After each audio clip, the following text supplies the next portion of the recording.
El pozo y el péndulo.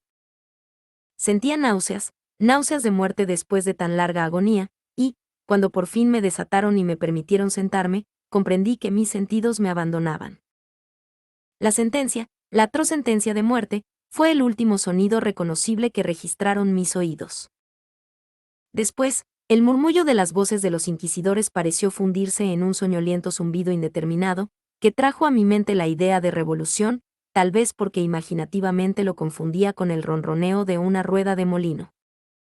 Esto duró muy poco, pues de pronto cesé de oír. Pero al mismo tiempo pude ver. Aunque con qué terrible exageración.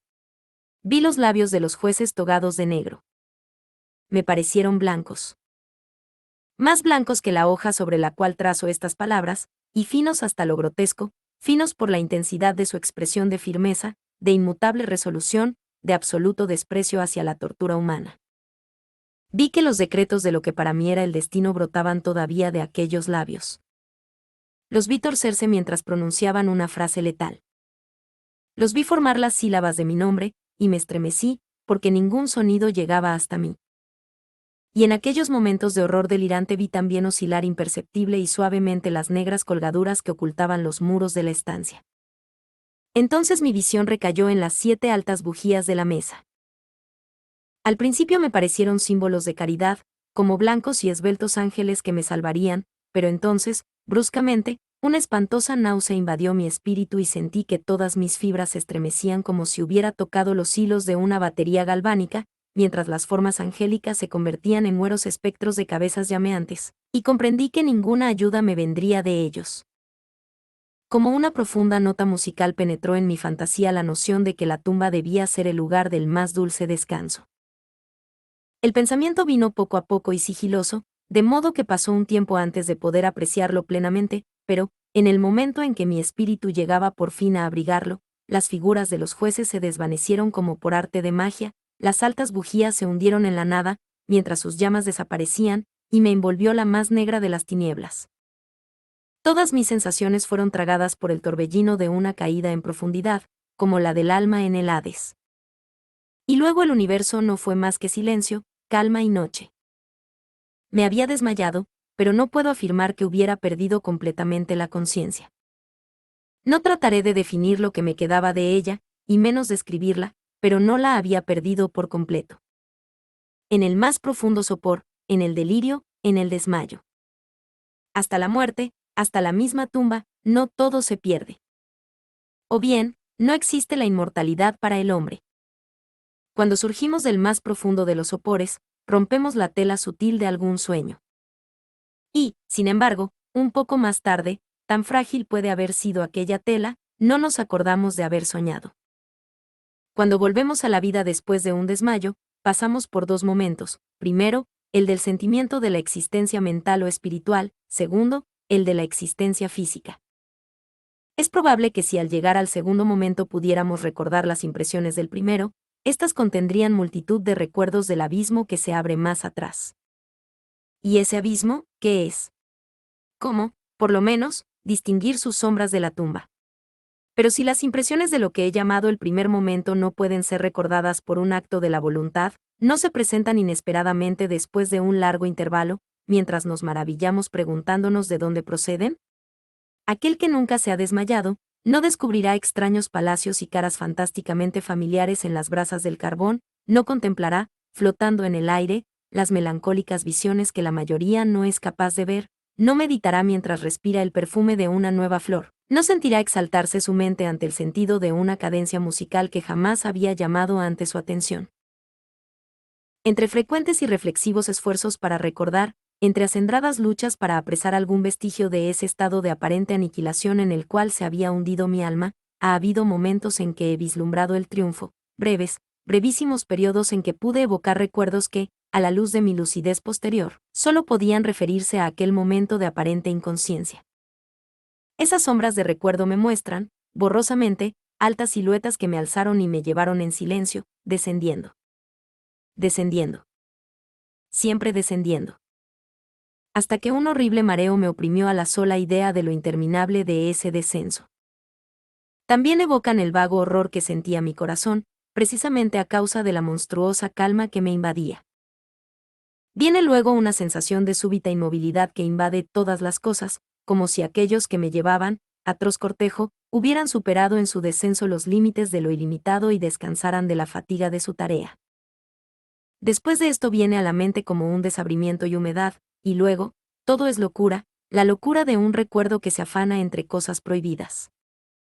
Súbitamente, el movimiento y el sonido ganaron otra vez mi espíritu, el tumultuoso movimiento de mi corazón y, en mis oídos, el sonido de su latir. Sucedió una pausa, en la que todo era confuso. Otra vez sonido, movimiento y tacto, una sensación de hormigueo en todo mi cuerpo. Y luego la mera conciencia de existir, sin pensamiento, algo que duró largo tiempo. De pronto, bruscamente, el pensamiento, un espanto estremecedor y el esfuerzo más intenso por comprender mi verdadera situación. A esto sucedió un profundo deseo de recaer en la insensibilidad. Otra vez un violento revivir del espíritu y un esfuerzo por moverme, hasta conseguirlo. Y entonces el recuerdo vívido del proceso, los jueces, las colgaduras negras, la sentencia, la náusea, el desmayo.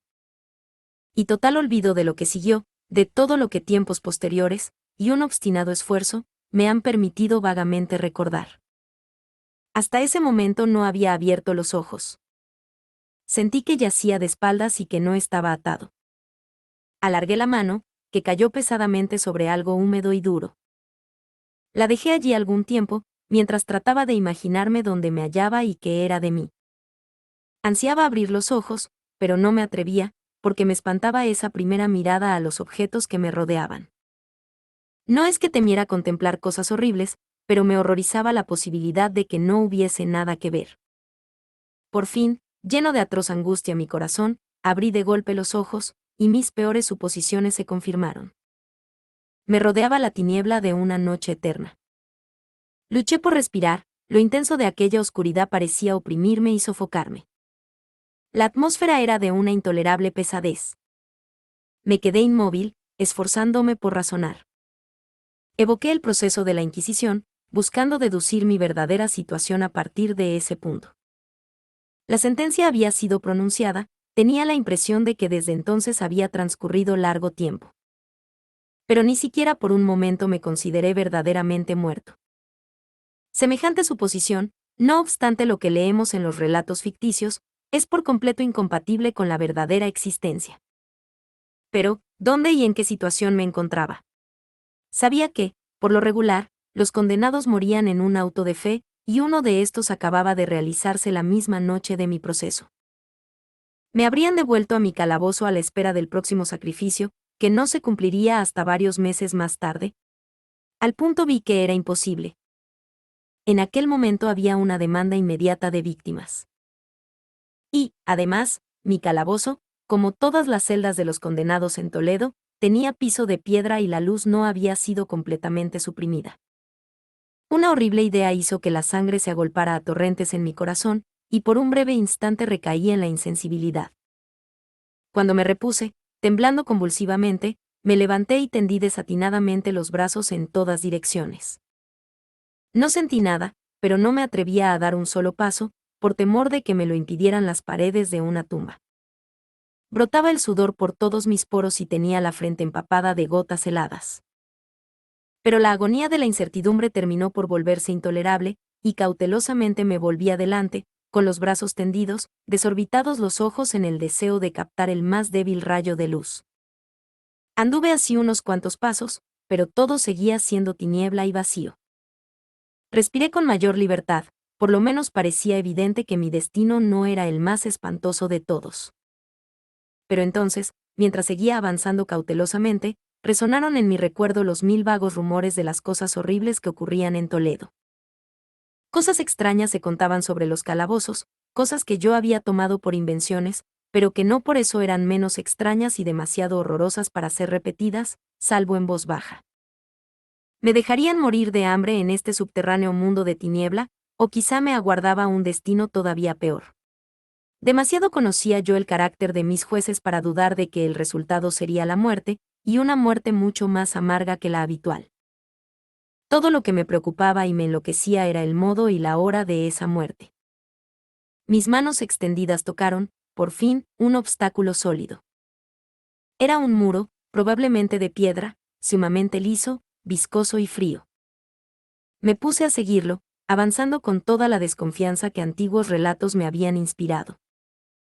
Pero esto no me daba oportunidad de asegurarme de las dimensiones del calabozo, ya que daría toda la vuelta y retornaría al lugar de partida sin advertirlo, hasta tal punto era uniforme y lisa la pared. Busqué, pues, el cuchillo que llevaba conmigo cuando me condujeron a las cámaras inquisitoriales, había desaparecido, y en lugar de mis ropas tenía puesto un sayo de burda estameña. Había pensado hundir la hoja en alguna juntura de la mampostería, a fin de identificar mi punto de partida. Pero, de todos modos, la dificultad carecía de importancia, aunque en el desorden de mi mente me pareció insuperable en el primer momento. Arranqué un pedazo del ruedo del sayo y lo puse bien extendido y en ángulo recto con respecto al muro. Luego de tentar toda la vuelta de mi celda, no dejaría de encontrar el jirón al completar el circuito. Tal es lo que, por lo menos, pensé, pues no había contado con el tamaño del calabozo y con mi debilidad. El suelo era húmedo y resbaladizo. Avancé, titubeando, un trecho, pero luego trastrabillé y caí. Mi excesiva fatiga me indujo a permanecer postrado y el sueño no tardó en dominarme. Al despertar y extender un brazo hallé junto a mí un pan y un cántaro de agua. Estaba demasiado exhausto para reflexionar acerca de esto, pero comí y bebí ávidamente. Poco después reanudé mi vuelta al calabozo y con mucho trabajo llegué, por fin, al pedazo de estameña. Hasta el momento de caer al suelo había contado 52 pasos, y al reanudar mi vuelta otros 48, hasta llegar al trozo de género.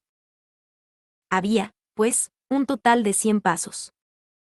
Contando una yarda por cada 2 pasos, calculé que el calabozo tenía un circuito de 50 yardas. No obstante, había encontrado numerosos ángulos de pared, de modo que no podía hacerme una idea clara de la forma de la cripta, a la que llamo así pues no podía impedirme pensar que lo era. Poca finalidad y menos esperanza tenían estas investigaciones, pero una vaga curiosidad me impelía a continuarlas. Apartándome de la pared, resolví cruzar el calabozo por uno de sus diámetros. Avancé al principio con suma precaución, pues aunque el piso parecía de un material sólido, era peligrosamente resbaladizo a causa del limo. Cobré ánimo, sin embargo, y terminé caminando con firmeza, esforzándome por seguir una línea todo lo recta posible. Había avanzado 10 o 12 pasos en esta forma cuando el ruedo desgarrado del sayo se me enredó en las piernas. Trastabillando, caí violentamente de bruces. En la confusión que siguió a la caída no reparé en un sorprendente detalle que, pocos segundos más tarde, y cuando aún yacía boca abajo, reclamó mi atención. Helo aquí, tenía el mentón apoyado en el piso del calabozo, pero mis labios y la parte superior de mi cara, que aparentemente debían encontrarse a un nivel inferior al de la mandíbula, no se apoyaba en nada. Al mismo tiempo me pareció que bañaba mi frente un vapor viscoso, y el olor característico de los hongos podridos penetró en mis fosas nasales. Tendí un brazo y me estremecí al descubrir que me había desplomado exactamente al borde de un pozo circular, cuya profundidad me era imposible descubrir por el momento. Tanteando en la mampostería que bordeaba el pozo logré desprender un menudo fragmento y lo tiré al abismo.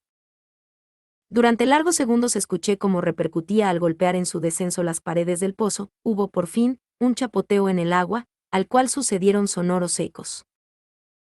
En ese mismo instante oí un sonido semejante al de abrirse y cerrarse rápidamente una puerta en lo alto, mientras un débil rayo de luz cruzaba instantáneamente la tiniebla y volvía a desvanecerse con la misma precipitación. Comprendí claramente el destino que me habían preparado y me felicité de haber escapado a tiempo gracias al oportuno accidente. Un paso más antes de mi caída y el mundo no hubiera vuelto a saber de mí. La muerte a la que acababa de escapar tenía justamente las características que yo había rechazado como fabulosas y antojadizas en los relatos que circulaban acerca de la Inquisición. Para las víctimas de su tiranía se reservaban dos especies de muerte, una llena de horrorosos sufrimientos físicos, y otra acompañada de sufrimientos morales todavía más atroces.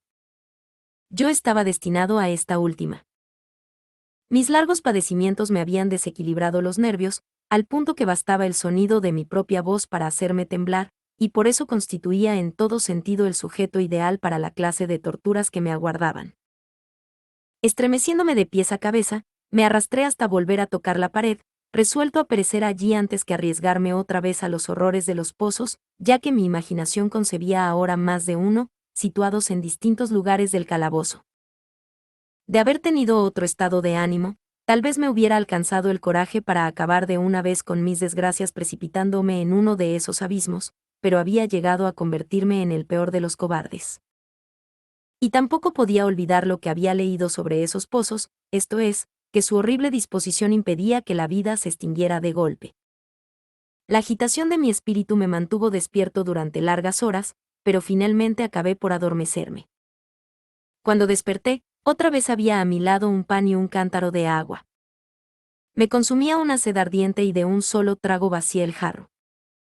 El agua debía contener alguna droga, pues apenas la hube bebido me sentí irresistiblemente adormilado. Un profundo sueño cayó sobre mí, un sueño como el de la muerte. No sé, en verdad, cuánto duró, pero cuando volví a abrir los ojos los objetos que me rodeaban eran visibles. Gracias a un resplandor sulfuroso, cuyo origen me fue imposible determinar al principio, pude contemplar la extensión y el aspecto de mi cárcel. Mucho me había equivocado sobre su tamaño. El circuito completo de los muros no pasaba de unas 25 yardas. Durante unos minutos, esto me llenó de una vana preocupación. Vana, sí, pues nada podía tener menos importancia, en las terribles circunstancias que me rodeaban, que las simples dimensiones del calabozo. Pero mi espíritu se interesaba extrañamente en nimiedades y me esforcé por descubrir el error que había podido cometer en mis medidas. Por fin se me reveló la verdad. En la primera tentativa de exploración había contado 52 pasos hasta el momento en que caí al suelo. Sin duda, en ese instante me encontraba a 1 o 2 pasos del jirón de estameña, es decir, que había cumplido casi completamente la vuelta del calabozo. Al despertar de mi sueño debí emprender el camino en dirección contraria, es decir, volviendo sobre mis pasos, y así fue como supuse que el circuito medía el doble de su verdadero tamaño. La confusión de mi mente me impidió reparar entonces que había empezado mi vuelta teniendo la pared a la izquierda y que la terminé teniéndola a la derecha. También me había engañado sobre la forma del calabozo. Al tantear las paredes había encontrado numerosos ángulos, deduciendo así que el lugar presentaba una gran irregularidad. Tan potente es el efecto de las tinieblas sobre alguien que despierta de la letargia o del sueño. Los ángulos no eran más que unas ligeras depresiones o entradas a diferentes intervalos. Mi prisión tenía forma cuadrada. Lo que había tomado por mampostería resultaba ser hierro o algún otro metal, cuyas enormes planchas, al unirse y soldarse, ocasionaban las depresiones. La entera superficie de esta celda metálica aparecía toscamente pintarrajeada con todas las horrendas y repugnantes imágenes que la sepulcral superstición de los monjes había sido capaz de concebir.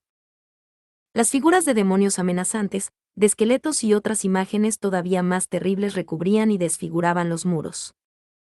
Reparé en que las siluetas de aquellas monstruosidades estaban bien delineadas, pero que los colores parecían borrosos y vagos, como si la humedad de la atmósfera los hubiese afectado. Noté asimismo que el suelo era de piedra. En el centro se abría el pozo circular de cuyas fauces, abiertas como si bostezara, acababa de escapar, pero no había ningún otro en el calabozo. Vi todo esto sin mucho detalle y con gran trabajo, pues mi situación había cambiado grandemente en el curso de mi sopor. Yacía ahora de espaldas, completamente estirado, sobre una especie de bastidor de madera. Estaba firmemente amarrado por una larga banda que parecía un cíngulo. Pasaba, dando muchas vueltas, por mis miembros y mi cuerpo, dejándome solamente en libertad la cabeza y el brazo derecho, que con gran trabajo podía extender hasta los alimentos, colocados en un plato de barro a mi alcance. Para mayor espanto, vi que se habían llevado el cántaro de agua. Y digo espanto porque la más intolerable sed me consumía. Por lo visto, la intención de mis torturadores era estimular esa sed, pues la comida del plato consistía en carne sumamente condimentada. Mirando hacia arriba observé el techo de mi prisión. Tendría unos 30 o 40 pies de alto, y su construcción se asemejaba a la de los muros. En uno de sus paneles aparecía una extraña figura que se apoderó por completo de mi atención. La pintura representaba al tiempo tal como se lo suele figurar, salvo que, en vez de guadaña, tenía lo que me pareció la pintura de un pesado péndulo, semejante a los que vemos en los relojes antiguos. Algo, sin embargo, en la apariencia de aquella imagen me movió a observarla con más detalle. Mientras la miraba directamente de abajo hacia arriba, pues se encontraba situada exactamente sobre mí, tuve la impresión de que se movía. Un segundo después esta impresión se confirmó. La oscilación del péndulo era breve y, naturalmente, lenta. Lo observé durante un rato con más perplejidad que temor.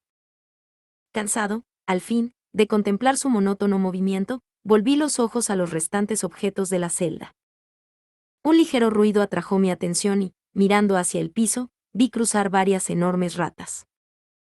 Habían salido del pozo, que se hallaba al alcance de mi vista sobre la derecha. Aún entonces, mientras las miraba, siguieron saliendo en cantidades, presurosas y con ojos famélicos atraídas por el olor de la carne.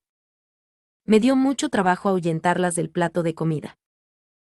Habría pasado una media hora, quizá una hora entera, pues solo tenía una noción imperfecta del tiempo, antes de volver a fijar los ojos en lo alto. Lo que entonces vi me confundió y me llenó de asombro. La carrera del péndulo había aumentado, aproximadamente, en 1 yarda. Como consecuencia natural, su velocidad era mucho más grande. Pero lo que me perturbó fue la idea de que el péndulo había descendido perceptiblemente. Noté ahora, y es inútil agregar con cuánto horror, que su extremidad inferior estaba constituida por una media luna de reluciente acero, cuyo largo de punta a punta alcanzaba a un pie. Aunque afilado como una navaja, el péndulo parecía macizo y pesado, y desde el filo se iba ensanchando hasta rematar en una ancha y sólida masa. Hallábase fijo a un pesado vástago de bronce y todo el mecanismo silbaba al balancearse en el aire. Ya no me era posible dudar del destino que me había preparado el ingenio de los monjes para la tortura. Los agentes de la Inquisición habían advertido mi descubrimiento del pozo. El pozo, sí, cuyos horrores estaban destinados a un recusante tan obstinado como yo, el pozo, símbolo típico del infierno, última suli de los castigos de la Inquisición, según los rumores que corrían. Por el más casual de los accidentes había evitado caer en el pozo y bien sabía que la sorpresa, la brusca precipitación en los tormentos, constituían una parte importante de las grotescas muertes que tenían lugar en aquellos calabozos. No habiendo caído en el pozo, el demoníaco plan de mis verdugos no contaba con precipitarme por la fuerza, y por eso, ya que no quedaba otra alternativa, me esperaba ahora un final diferente y más apacible. Más apacible. Casi me sonreí en medio del espanto al pensar en semejante aplicación de la palabra. ¿De qué vale hablar de las largas horas de un horror más que mortal, durante las cuales conté las zumbantes oscilaciones del péndulo? Pulgada a pulgada, con un descenso que solo podía apreciarse después de intervalos que parecían siglos. Más y más íbase aproximando.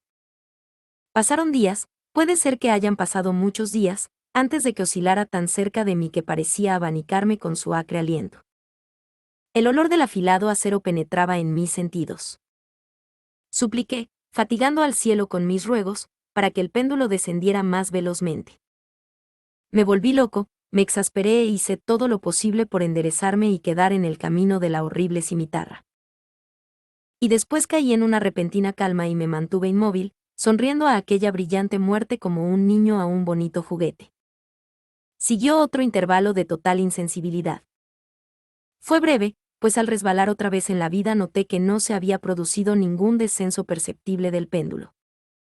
Podía, sin embargo, haber durado mucho, pues bien sabía que aquellos demonios estaban al tanto de mi desmayo y que podían haber detenido el péndulo a su gusto.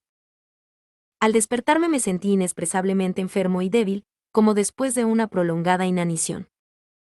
Aún en la agonía de aquellas horas la naturaleza humana ansiaba alimento. Con un penoso esfuerzo alargué el brazo izquierdo todo lo que me lo permitían mis ataduras y me apoderé de una pequeña cantidad que habían dejado las ratas. Cuando me llevaba una porción a los labios pasó por mi mente un pensamiento apenas esbozado de alegría. De esperanza. Pero, ¿qué tenía yo que ver con la esperanza? Era aquel, como digo, un pensamiento apenas formado, muchos así tiene el hombre que no llegan a completarse jamás. Sentí que era de alegría, de esperanza, pero sentí al mismo tiempo que acababa de extinguirse en plena elaboración. Vanamente luché por alcanzarlo, por recobrarlo. El prolongado sufrimiento había aniquilado casi por completo mis facultades mentales ordinarias. No era más que un imbécil, un idiota. La oscilación del péndulo se cumplía en ángulo recto con mi cuerpo extendido. Vi que la media luna estaba orientada de manera de cruzar la zona del corazón. Desgarraría la estameña de mi sayo. Retornaría para repetir la operación. Otra vez. Otra vez. A pesar de su carrera terriblemente amplia, 30 pies o más, y la sibilante violencia de su descenso, capaz de romper aquellos muros de hierro, todo lo que haría durante varios minutos sería cortar mi sayo. A esa altura de mis pensamientos debí de hacer una pausa, pues no me atrevía a prolongar mi reflexión. Me mantuve en ella, pertinazmente fija la atención, como si al hacerlo pudiera detener en ese punto el descenso de la hoja de acero. Me obligué a meditar acerca del sonido que haría la media luna cuando pasara cortando el género y la especial sensación de estremecimiento que produce en los nervios el roce de una tela. Pensé en todas estas frivolidades hasta el límite de mi resistencia. Bajaba. Seguía bajando suavemente. Sentí un frenético placer en comparar su velocidad lateral con la del descenso. A la derecha. A la izquierda. Hacia los lados, con el aullido de un espíritu maldito. Hacia mi corazón, con el paso sigiloso del tigre. Sucesivamente reía carcajadas y clamé, según que una u otra idea me dominara. Bajaba. Seguro, incansable, bajaba. Ya pasaba vibrando a 3 pulgadas de mi pecho. Luché con violencia, furiosamente, para soltar mi brazo izquierdo, que solo estaba libre a partir del codo. Me era posible llevar la mano desde el plato, puesto a mi lado, hasta la boca, pero no más allá. De haber roto las ataduras arriba del codo, hubiera tratado de detener el péndulo.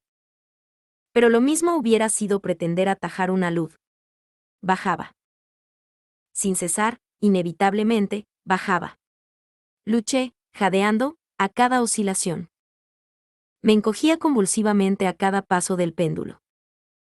Mis ojos seguían su carrera hacia arriba o abajo, con la ansiedad de la más inexpresable desesperación, mis párpados se cerraban espasmódicamente a cada descenso, aunque la muerte hubiera sido para mí un alivio, inefable. Pero cada uno de mis nervios se estremecía, sin embargo, al pensar que el más pequeño deslizamiento del mecanismo precipitaría aquel reluciente, afilado eje contra mi pecho. Era la esperanza la que hacía estremecer mis nervios y contraer mi cuerpo. Era la esperanza, esa esperanza que triunfa aún en el potro del suplicio, que susurra al oído de los condenados a muerte hasta en los calabozos de la Inquisición. Vi que después de 10 o 12 oscilaciones el acero se pondría en contacto con mi ropa, y en el mismo momento en que hice esa observación invadió mi espíritu toda la penetrante calma concentrada de la desesperación. Por primera vez en muchas horas, quizá días, me puse a pensar. Acudió a mi mente la noción de que la banda o cíngulo que me ataba era de una sola pieza. Mis ligaduras no estaban constituidas por cuerdas separadas. El primer roce de la afiladísima media luna sobre cualquier porción de la banda bastaría para soltarla, y con ayuda de mi mano izquierda podría desatarme del todo. Pero, cuán terrible, en ese caso, la proximidad del acero. Cuán letal el resultado de la más leve lucha. Y luego, ¿era verosímil que los esbirros del torturador no hubieran previsto y prevenido esa posibilidad? ¿Cabía pensar que la atadura cruzara mi pecho en el justo lugar por donde pasaría el péndulo? Temeroso de descubrir que mi débil y, al parecer, postrera esperanza se frustraba, levanté la cabeza lo bastante para distinguir con claridad mi pecho. El cíngulo envolvía mis miembros y mi cuerpo en todas direcciones, salvo en el lugar por donde pasaría el péndulo. Apenas había dejado caer hacia atrás la cabeza cuando relampagueó en mi mente algo que solo puedo describir como la informe mitad de aquella idea de liberación a que he aludido previamente y de la cual solo una parte flotaba inciertamente en mi mente cuando llevé la comida a mis ardientes labios. Mas ahora el pensamiento completo estaba presente, débil, apenas sensato, apenas definido. Pero entero. Inmediatamente, con la nerviosa energía de la desesperación, procedí a ejecutarlo. Durante horas y horas, cantidad de ratas habían pululado en la vecindad inmediata del armazón de madera sobre el cual me hallaba. Aquellas ratas eran salvajes, audaces, famélicas, sus rojas pupilas me miraban centelleantes, como si esperaran verme inmóvil para convertirme en su presa. ¿A qué alimento?, pensé, las han acostumbrado en el pozo. A pesar de todos mis esfuerzos por impedirlo, ya habían devorado el contenido del plato, salvo unas pocas sobras. Mi mano se había agitado como un abanico sobre el plato, pero, a la larga, la regularidad del movimiento le hizo perder su efecto. En su voracidad, las odiosas bestias me clavaban sus afiladas garras en los dedos. Tomando los fragmentos de la aceitosa y especiada carne que quedaba en el plato, froté con ellos mis ataduras allí donde era posible alcanzarlas, y después, apartando mi mano del suelo, permanecí completamente inmóvil, conteniendo el aliento. Los hambrientos animales se sintieron primeramente aterrados y sorprendidos por el cambio. La cesación de movimiento. Retrocedieron llenos de alarma, y muchos se refugiaron en el pozo. Pero esto no duró más que un momento. No en vano había yo contado con su voracidad. Al observar que seguía sin moverme, una o dos de las más atrevidas saltaron al bastidor de madera y olfatearon el cíngulo. Esto fue como la señal para que todas avanzaran. Salían del pozo, corriendo en renovados contingentes. Se colgaron de la madera, corriendo por ella y saltaron a centenares sobre mi cuerpo. El acompasado movimiento del péndulo no las molestaba para nada. Evitando sus golpes, se precipitaban sobre las untadas ligaduras. Se apretaban, pululaban sobre mí en cantidades cada vez más grandes. Se retorcían cerca de mi garganta, sus fríos hocicos buscaban mis labios. Yo me sentía ahogar bajo su creciente peso, un asco para el cual no existe nombre en este mundo llenaba mi pecho y helaba con su espesa viscosidad mi corazón. Un minuto más, sin embargo, y la lucha terminaría. Con toda claridad percibí que las ataduras se aflojaban. Me di cuenta de que debían de estar rotas en más de una parte. Pero, con una resolución que excedía lo humano, me mantuve inmóvil. No había errado en mis cálculos ni sufrido tanto en vano. Por fin, sentí que estaba libre. El cíngulo colgaba en tiras a los lados de mi cuerpo. Pero ya el paso del péndulo alcanzaba mi pecho. Había dividido la estameña de mi sayo y cortaba ahora la tela de la camisa. 2 veces más pasó sobre mí, y un agudísimo dolor recorrió mis nervios. Pero el momento de escapar había llegado. Apenas agité la mano, mis libertadoras huyeron en tumulto. Con un movimiento regular, cauteloso, y encogiéndome todo lo posible, me deslicé, lentamente, fuera de mis ligaduras, más allá del alcance de la cimitarra. Por el momento, al menos, estaba libre. Libre. Y en las garras de la Inquisición. Apenas me había apartado de aquel lecho de horror para ponerme de pie en el piso de piedra, cuando cesó el movimiento de la diabólica máquina, y la vi subir, movida por una fuerza invisible, hasta desaparecer más allá del techo. Aquello fue una lección que debí tomar desesperadamente a pecho. Indudablemente espiaban cada uno de mis movimientos. Libre. Apenas si había escapado de la muerte bajo la forma de una tortura, para ser entregado a otra que sería peor aún que la misma muerte. Pensando en eso, paseé nerviosamente los ojos por las barreras de hierro que me encerraban. Algo insólito, un cambio que, al principio, no me fue posible apreciar claramente, se había producido en el calabozo. Durante largos minutos, sumido en una temblorosa y vaga abstracción, me perdí en vanas y desilvanadas conjeturas. En estos momentos pude advertir por primera vez el origen de la sulfurosa luz que iluminaba la celda. Procedía de una fisura de media pulgada de ancho, que rodeaba por completo el calabozo al pie de las paredes, las cuales parecían, y en realidad estaban, completamente separadas del piso. A pesar de todos mis esfuerzos, me fue imposible ver nada a través de la abertura. Al ponerme otra vez de pie comprendí de pronto el misterio del cambio que había advertido en la celda.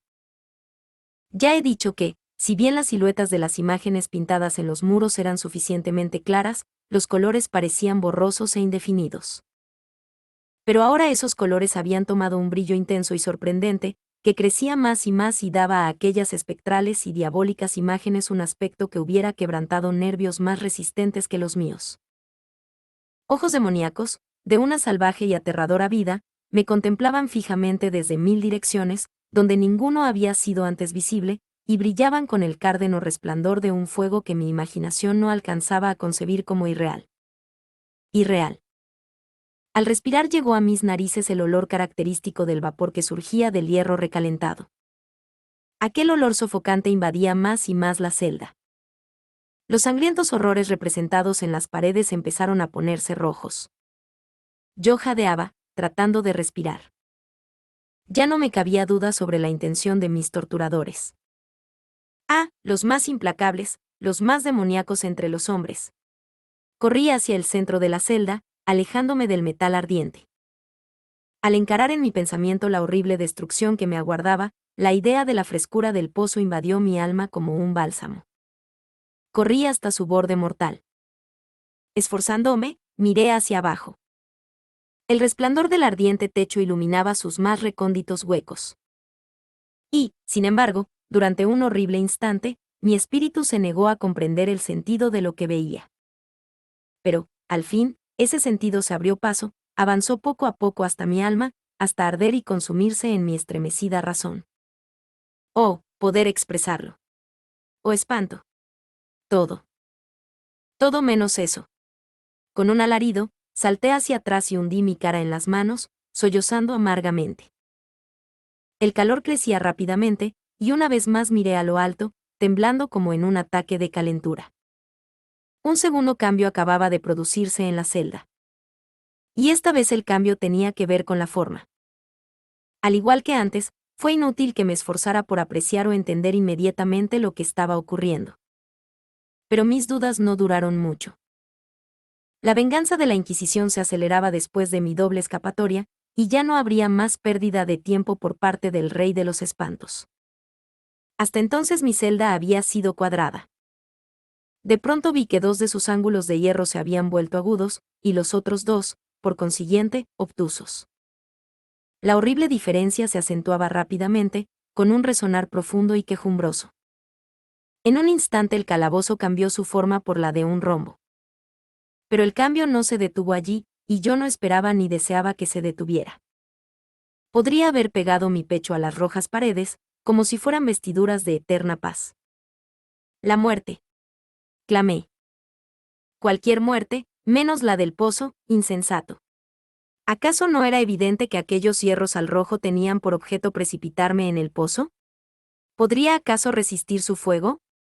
Y si lo resistiera, ¿cómo oponerme a su presión? El rombo se iba achatando más y más, con una rapidez que no me dejaba tiempo para mirar. Su centro y, por tanto, su diámetro mayor llegaba ya sobre el abierto abismo. Me eché hacia atrás, pero las movientes paredes me obligaban irresistiblemente a avanzar. Por fin no hubo ya en el piso del calabozo ni una pulgada de asidero para mi chamuscado y convulso cuerpo. Cesé de luchar, pero la agonía de mi alma se expresó en un agudo, prolongado alarido final de desesperación. Sentí que me tambaleaba al borde del pozo. Desvié la mirada. Y oí un discordante clamoreo de voces humanas. Resonó poderoso un toque de trompetas. Escuché un áspero chirriar semejante al de 1000 truenos. Las terribles paredes retrocedieron. Una mano tendida sujetó mi brazo en el instante en que, desmayado, me precipitaba al abismo. Era la del general Lasalle. El ejército francés acababa de entrar en Toledo. La Inquisición estaba en poder de sus enemigos.